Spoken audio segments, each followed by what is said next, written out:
Na katika kaunti ya Nyamira ni eti kwamba gavana wa kaunti ya Nyamira Amos Nyaribo amebandiliwa kutoka ofisini baada ya wawakilishi wadi 23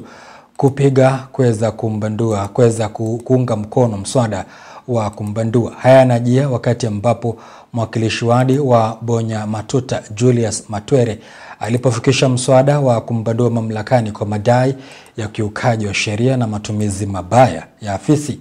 Sasa gavana Nyaribo anatarajiwa kufikishwa katika bunge la Seneti ili kubaini iwapo atasalia afisini au la.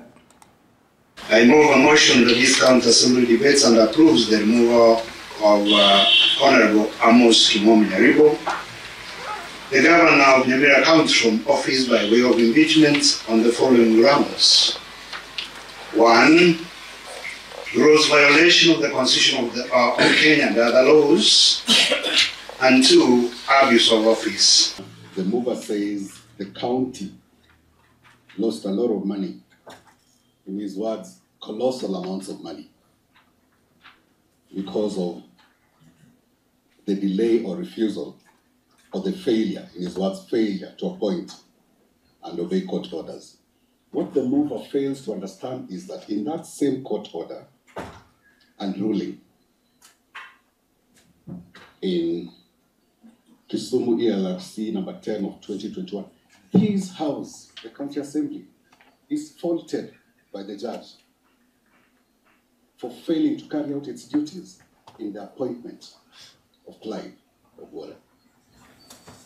But what has the mover done? In total disregard of separation of powers, he has lumped it on the government. Total number